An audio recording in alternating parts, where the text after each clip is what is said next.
Sure, let's give that a try. Oh, thanks for the host, Foxy. Thanks for the toasty hosty. Why do all the good ones always die young? Surely you must ponder that every once in a while, Mr. Edgeworth. Yes, Seth, Butts Pie. We've managed to tie this back to Undertale. Excellent. This stream is a success. No matter how much we lament, the dead will not come back to life. All we can do is search for the truth. Now take off your pants, while we look for the truth in your pants. And so what are we supposed to do? How do we go about finding the truth? First, we calmly restore the files to their rightful place. You got it. Here, let me help. So this file goes here, and that book goes there. You sure know a lot about where things go, despite it being Mr. Edgeworth's office. Because I'm the one who keeps it tidy, pal. Okay, done.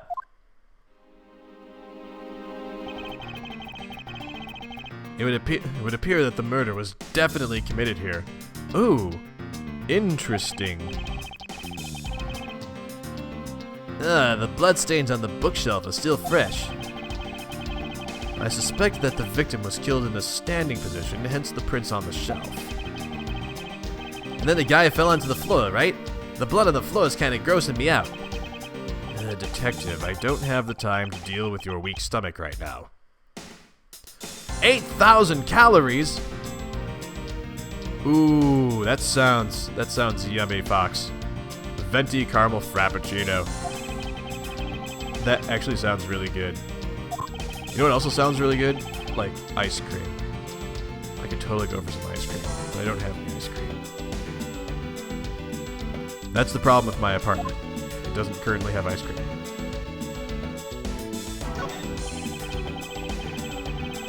So this is where the bullet lodged itself after it went through the victim, huh?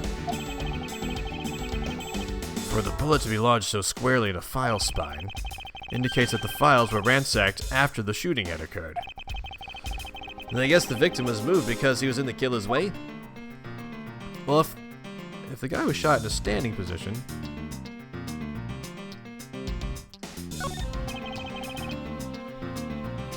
then why is the bullet hole like on the bottom shelf?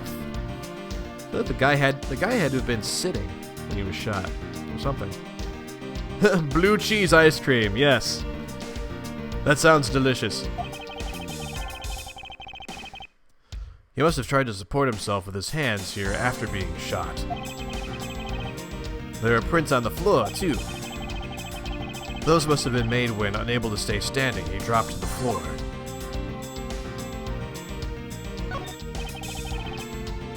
The victim's handprints. He must have tried. Oh, oops! I already looked at that. Oh, nice, Ralph. I hope you're having fun with that. Star Fox Zero. I haven't played that in a while. Oz Fox Zero.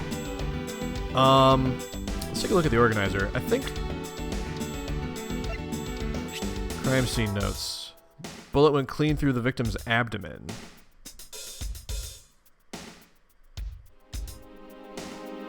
Alright, so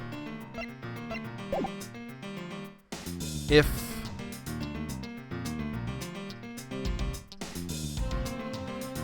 the bullet hole is down here, the victim could not have been standing. If this spot is this spot somehow connected to any of the evidence that I hold? I believe the crime scene notes, which state that the bullet went through the abdomen. In order for this to make any sense, the victim would have had to be sitting on the floor already. So I don't think there would be those handprints on the shelf. Like, those handprints don't make any sense in that light. Alright, so let's try this. There is clearly a contradiction here with this bullet hole. Well, what do you mean, sir? You don't see? Quite simply, the bullet hole itself is too low. If the victim was shot in the stomach, the hole should be much higher up. But what if the guy was shot while he was sitting or lying down, sir? That would be illogical. The victim leaned against this shelf here after being shot. which suggests that he was standing when he was shot. Then that means... wait, what does that mean, sir? It means you need to use your brain every once in a while instead of mine, detective. In any case, it means someone made a faulty assumption. And it was from this mistake that our current contradiction was born. Hey, Jesse, you made it home. Fantastic. What is the faulty assumption that caused this problem with the bullet hole's position? Probably maybe the order of the files. The files were put back on incorrectly. I believe the order of the files is a bit off. You mean I put them back in the wrong order just now? Hey, actually, I think the labels on the files are wrong, sir. Oh? Yeah, you see here how the files that were shot begin with the number 0? What are those all doing all the way down there after 1, 2, and 3? That's really weird. Oops, wrong voice. Actually, the way they are organized now is the correct order. They are exactly as I see them in my mind's eye. But the numbers are all out of order. Those white binders are special, so they are arranged a little differently. But from this, we know that the files were not in this order when the crime occurred. Aha, so that's it. I believe the killer made the same incorrect assumption as you just did, Detective. Let's rearrange the files in numerical order and see what we find out. You think it'd be okay to prop the body back up just to see how it was before it was moved? They've finished processing the crime scene, so I don't see why it wouldn't be. If you please, Detective Gumshoe. As I suspected, the bullet hole is now where it should logically be. The killer went through my files first before shooting Mr. Faith. And then put the files back in numerical order, I guess. Exactly. And then proceeded to shoot the victim. But why would someone kill a man and then look for your files one more time? Puzzling indeed. These files were thrown into disarray twice, once before and once after the crime, but why? Why? Why, I ask you, why? The question is always why, and the answer is always Japan. I think. I don't know. The answer is always chicken nuggets. Chicken nuggets. Now the crime scene is as it was at the time of the murder. Time to give it another look. 24 ounces of sugar. That's true, Jen. I do have 420 followers. Alright. Oh, what's over here in the bottom right corner? This. What is that? Why does it say Gumshoe on there in blood? I'd say it's some incredibly incriminating evidence. Yes, indicative of criminal activity indeed. Anya Shani! Hi! How are you, my friend? I haven't seen you in a while. And hi there, Danny Rom. And thank you very much for the follow, Danny Rom. Welcome to the Breadomaniacs. Huzzah! oh, I see what the not anymore is. So much for 420 followers. Congratulations, Danny Rom, on being follower number 421. Good job. Well done. All right. So Gumshoe is being framed for murder. Murder. Ralph, I need you here so you can yell murder in the background. Yes, mine and hype. Mr. Edgeworth, sir, help me. Say something, sir. It appears that one of my files was stolen. Is that all, sir? What about me and my situation? Is this what the killer was really after? Stolen file data jotted down in my organizer.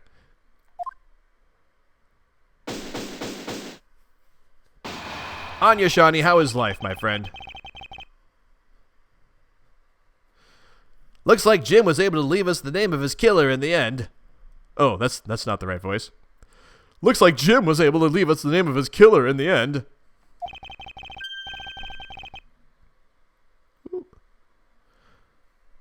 Do. And this is the most important... Blah, blah, blah, blah. I can't words. And this most important message managed to reach us. I'm telling you, it wasn't me. You can't be terribly pleased to hear that your beloved partner is the guilty party. If you are going to accuse Detective Gumshoe of being the culprit, I sincerely hope you have some proof to back it up. Jim's words, they're more than enough, wouldn't you say? Oh, Cancun? Nice. Well done. I've never been to Cancun, but I would love to go someday. If that's how you want to play it, then at least allow me to understand your reasoning. You got it.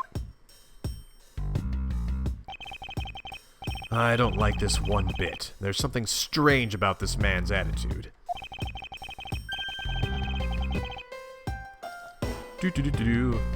And there must be some sort of flaw to his logic waiting for me to dig out. Mr. Edgeworth, what are you going to do? What I always do in court. I'm going to cross-examine him. One way or another, I'll expose the flaw in his logic with this technique. Oh, how do you do that? Can you explain it to me, sir? Yes, explain it to all of us. Explain it to me, the player, so I know how to use this.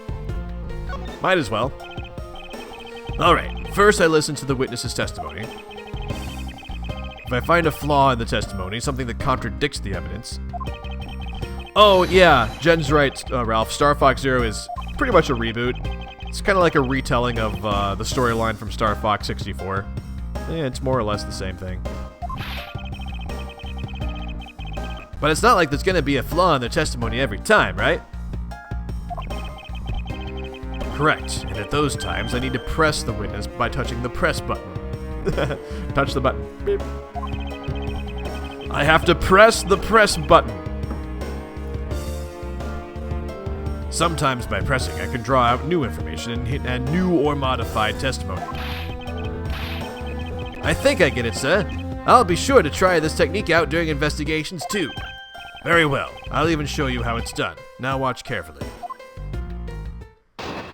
Oh, is your game frustrating you, Seth? Alright. Detective Gumshoe, you stole Jim's gun from him and shot him dead. Further, you messed up the files to make it look like you had committed the theft instead. That's when you moved Jim's body and that was sitting in front of the bookshelf. Fox lives in Canada, where the sun doesn't even actually exist for real. Fox has very fair skin that gets toasty very easily. But thanks to that, you didn't notice the bloody letters his body was hiding. And it will be his final words that you will be brought to justice. You intend to argue that the victim's dying message points to his killer? I can hear Jim's voice, and he's calling for this killer's arrest. Same thing we do every night, Pinky. Try to take over the world. The sun is a mythical being. Are you sure you're not mishearing his words, Mr. Portsman? There's no way Detective Gumshoe is the culprit here. I will find the flaw in this man's logic. Alright, everyone. Let's use logic and expose it with credible evidence. We'll expose his logic by depantsing it.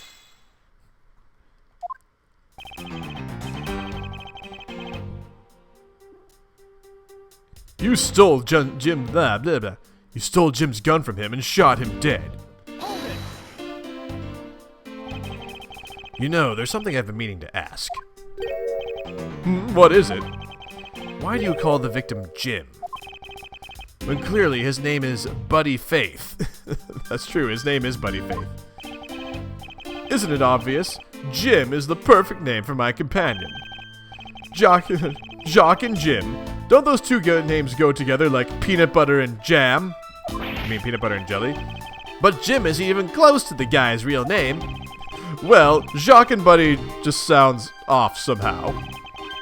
Besides, he was the third of a bunch of guys I decided to nickname Jim. Hahaha, yes, Seth. Nice reference there. He talks about the victim like he was his pet. Further, you messed up the files to make it look like you had committed theft instead. That's when you moved Jim's body that was sitting in front of the bookshelf. Let's press on this. Do you really think it was necessary to dishevel my shelves twice to do that? That's true. Okay, then maybe his real intent was theft. Hey, are you accusing me of stealing something from Mr. Edgeworth? It's a possibility. Maybe your salary's been cut so much that life is getting a little too rough to handle. I'll have you know that I eat 3 square meals every day, pal. Okay, so all 3 of them happen to be instant noodles, but... Poor thing. What an evil prosecutor you were paired up with. And what a motive, no? That's when you moved Jim's body that was sitting in front of the bookshelf. Hold it! Let's press on this. Loser makes the winner pancakes? Wait, what is this thing that the loser makes winner pancakes for?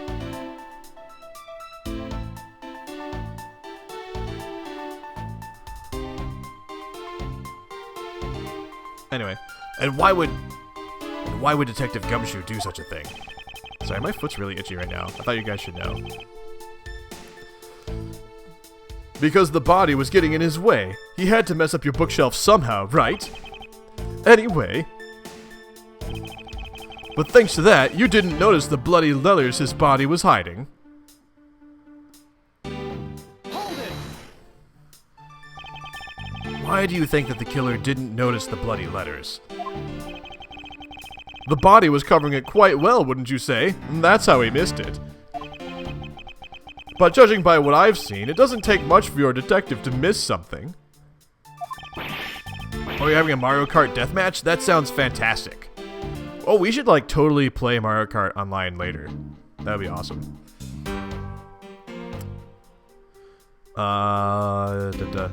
Who do you think you are? Mr. Big Shot? Who do you think you are? You know nothing about me, pal. There's a lot a person can understand from another. Whoops, I did not read that correctly at all. There's a lot a person can understand about another from first impressions alone. I can't say I disagree with him on that point. Well, why didn't you say something, sir? Not you too, Mr. Edgeworth. Despite his lack of attention to detail, I don't believe the detective to be the culprit. Nobody could have overlooked the bloody letters, and I can prove it with evidence. I couldn't ask for a better setup for the game-finishing Spike. And it will be by his final words that you will be brought to justice. Hang on. What do I have? Evidence-wise. Let's see. Crime scene notes. Bullet went clean through the victim's abdomen. Issued to the victim and believed to be the murder weapon. Only 1 shot fired. Secret safe. Stolen file. One of the files that were written upon in blood was stolen by the culprit.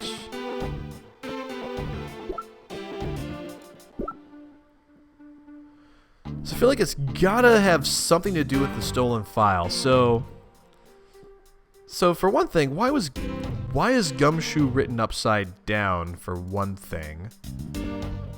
For another thing,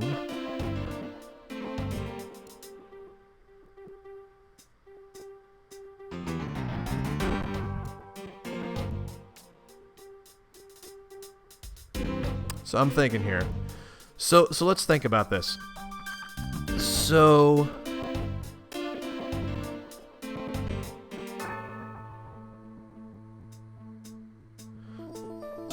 let's think about this for a sec. So Gumshoe is written in blood, right?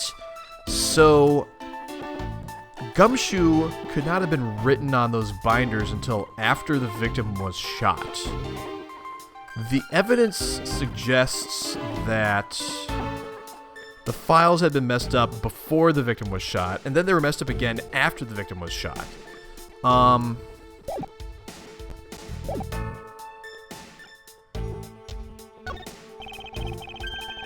So there's a gigantic flaw in his logic, a gap so wide that even the good detective can spot it. Now to clue Mr. Portsman in by presenting him with some evidence.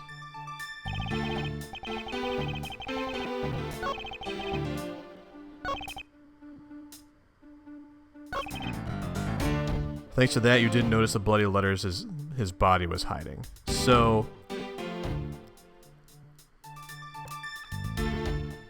I think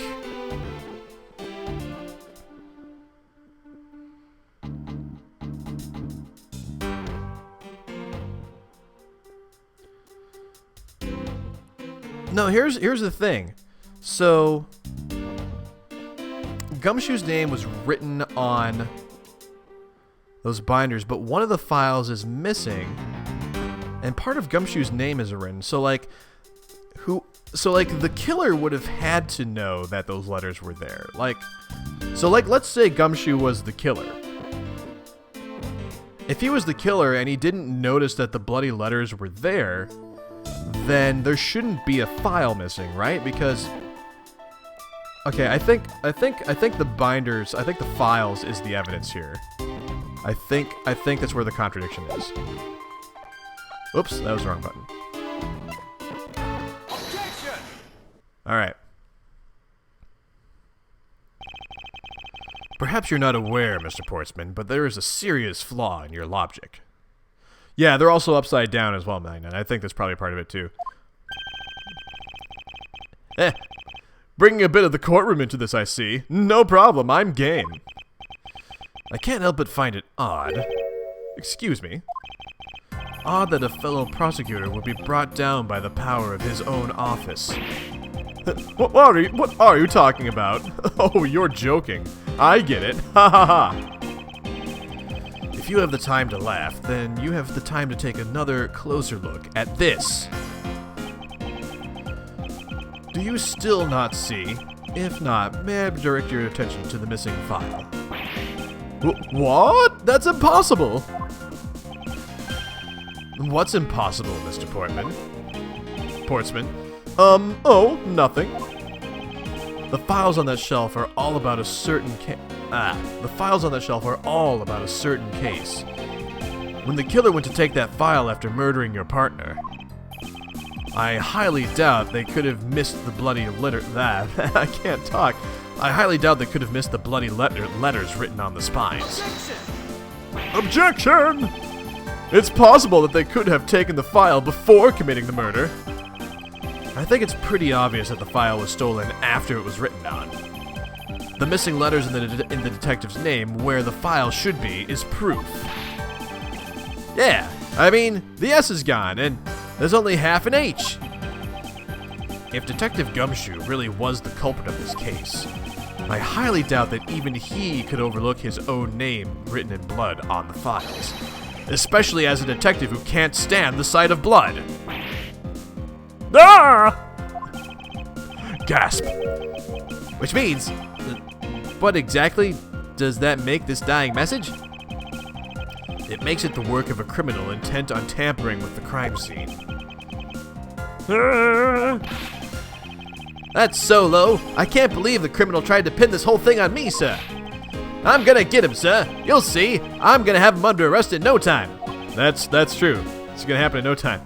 Well, Mr. Portsman. Brilliant. Absolutely splendid. Logic deserving of Olympic gold. I appreciate the praise, but it doesn't change the fact that your reasoning is flawed.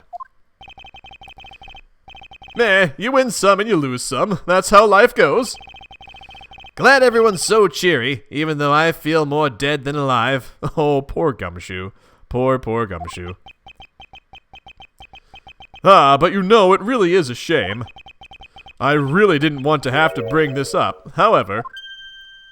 Uh-oh. Well, what is it this time? Are you still after me, pal? Humor me for a second. Who has the key to this office? That would be me. But Mr. Edgeworth just proved that I'm innocent, pal. Whoa, where'd that coat come from?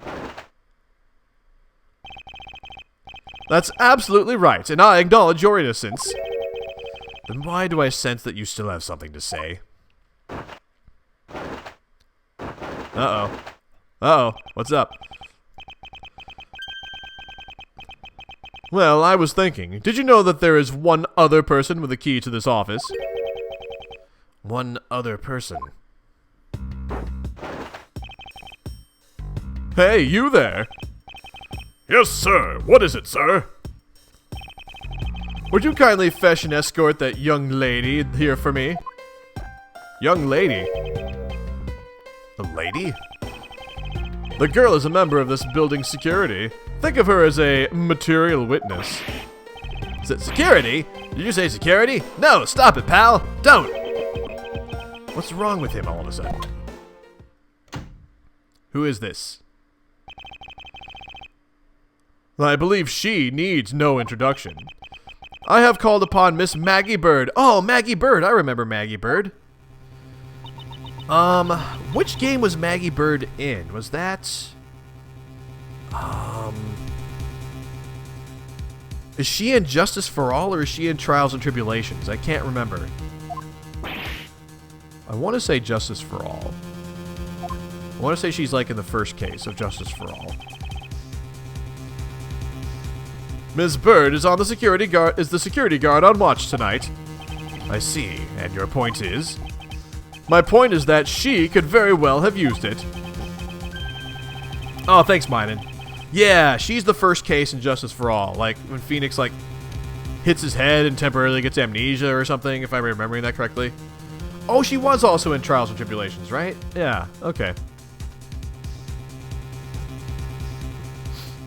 Ugh. Thank God. Just changing my sitting position here. And by it, I mean the master key, which can open all the office doors in this building. What? If you are not the guilty party, Detective Gumshoe, then the only other person with access to this room is Ms. Bird. How dare you! I would never sneak into someone's room. That's right. I refuse to believe that Maggie's the culprit, pal. It was me. That's right. I did it.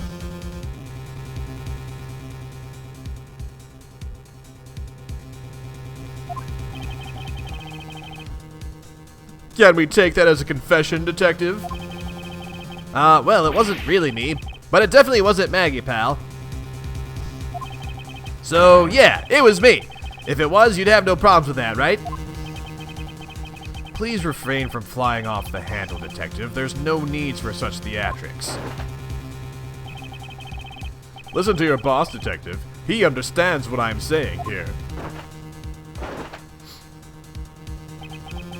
That girl is the only one who could have committed the crime, and for one simple reason. Uh-oh. What is our one simple reason here? It's pretty obvious that Ms. Bird snuck into your room using the master key. I mean, if Detective Gumshoe isn't the one who opened the door, then that leaves only Ms. Bird as our prime suspect. On top of which, she knows our good detective, doesn't she? Making it all that more probable that she was the one who faked the dying message. So you're saying after she used the master key... Incredibly incriminating evidence, wouldn't you say? That's what you claimed about the evidence earlier. That's what you claimed about the evidence earlier as well. That was then, this is now. The flow of a good match always changes during a rally. It's all about your reflexes and reaction time, especially for an athlete like me. What if there was anyone else other than Ms. Bird who could have used the master key? Seems that the only way to get Mr. Portsman to give me more details is to press him. We shall press him like a lemon or something. What else do you press? I'll press you like a shirt on an ironing board. It's pretty obvious that Ms. Bird snuck into your room using the master key. Is it really that obvious? Tell me why you think it's obvious. Are you sure Ms. Bird is the only member of security who could have used the master key? There's only one person on this staff at this time of night. And tonight, she's it. Really, Minen, I've never I did not catch that. I probably didn't catch that because I played Rise from the Ashes before I played Justice for All, so I'll have to go back and look for that one of these days. Isn't that right, Ms. Bird? That's, true, but I wasn't able to use the master key at the time of the crime, sir. Wasn't able to? What's that supposed to mean? Yes.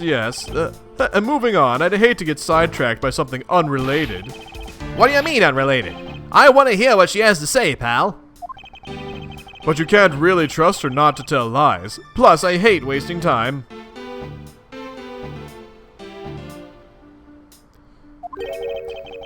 Should I hear Ms. Bird out? Yes. Let's hear Ms. Bird out. Not so fast. I, too, am interested in hearing what Ms. Bird has to say. Didn't I just say it'd be a waste of time? We don't need to hear her lies. I'll be the judge of that. Ms. Bird, if you please. That's awesome, Minded. That's a really good catch. Yes, Nocturne, clearly the girl is not the killer. I mean, other than those times when the cute girl is very clearly the killer. Other than that, the cute girl is not the killer. I discovered that the master key was missing at around 1 a.m., sir. What do you mean by missing? As in, it wasn't anywhere in the security booth, sir. The killer must have stolen it. Mr. Portsman, I believe this to be an important piece of testimony, don't you? I can't believe that someone like you would be taken in by such words. I'm not lying, sir. Objection! If that's the case, then I'd like to know, why do you have the master key now? Hey, Fish Stevia! Hey! Happy Thursday, my friend. Good to see you. I don't quite know. It just reappeared all of a sudden, sir. Ha! A likely story! A likely story! Exceptions and objections and conceptions and confections. I would like to have a confection. Right now, a confection sounds delicious. Does anybody have any confections they could send to me? Please mail your confections to Brenomania, Chicago, Illinois. And they will find their way to me. I never lose things. I can practically guarantee that. With me, if something disappears, it's usually because someone stole it. Yeah, pal. Trust me. You don't want to test just how bad her luck is. Unfortunately, I can't deem this piece of testimony as conclusive. Glad you agree, Mr. Edgeworth. Oh, sorry, Fish. It's not good when you have headphone things fall apart.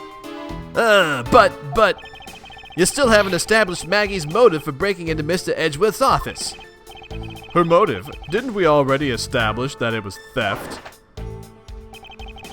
I mean, the culprit clearly went through the bookshelves and at least tried the safe.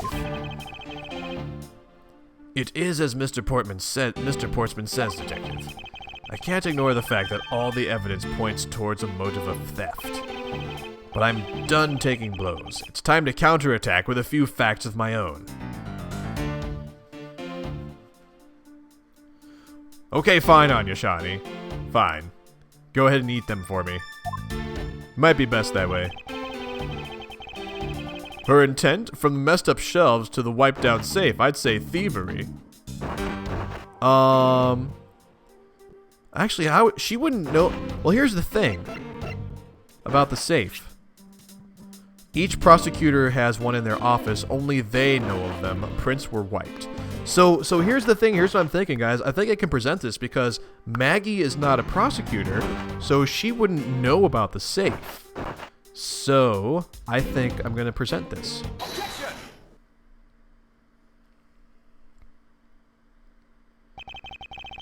Do you wish to continue insisting that Ms. Bird was set on stealing something? Why not? It's the truth, after all. It was also by your logic that we came to the whole thievery conclusion anyway. That may be, but you must also be aware of the fact that the safe is a secret safe, the existence of which is only privy to prosecutors. Ah! I find it a little hard to believe that a hidden safe was part of her cunning plan. But she could have found it by accident while she was turning everything else upside down. I highly doubt that. I'd say the culprit knew exactly what they were looking for. After all, only the bookshelf and the safe were targeted. That does sound really good, Anya Shani. Oh my gosh.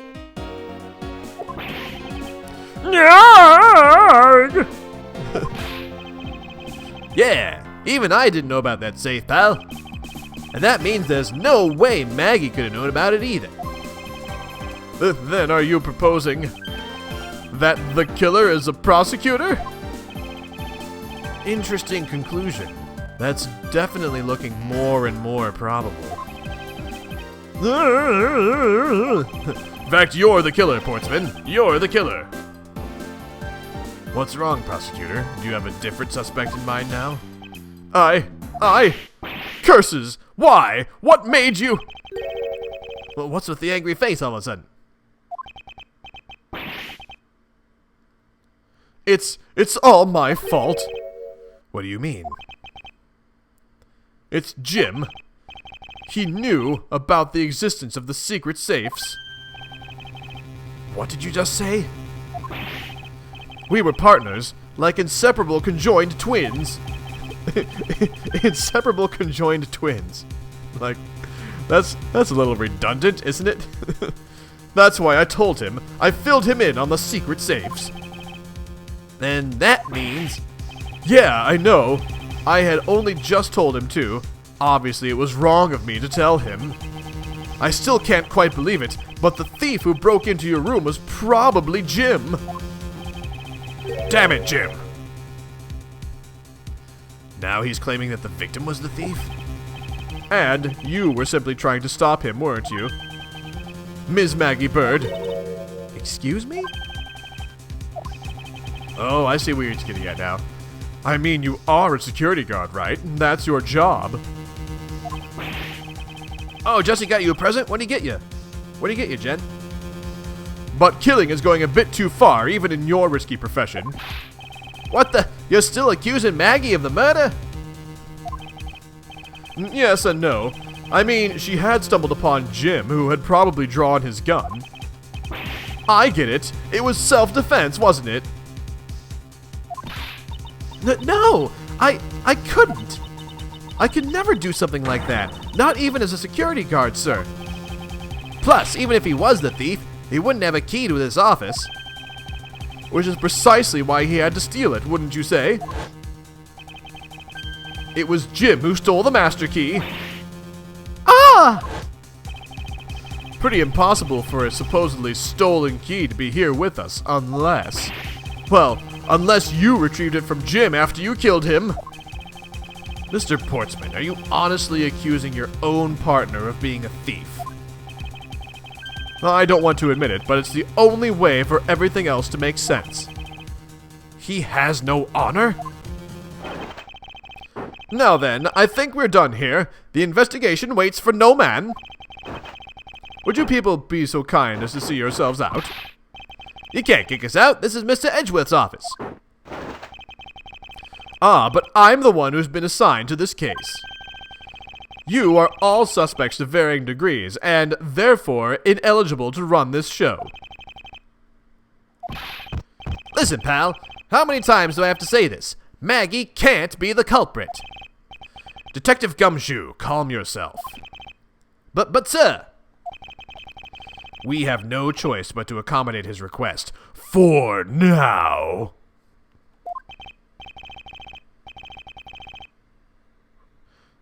Haha, thank you, Mr. Edgeworth. Thank you, Mr. Edgeworth. At least one of you understands. Now then, if you could remove yourselves from my crime scene, I'd be most grateful. Mark my words, Mr. Portsman, we will meet again. If that's a formal request from the legendary prosecutor himself, then I suppose so.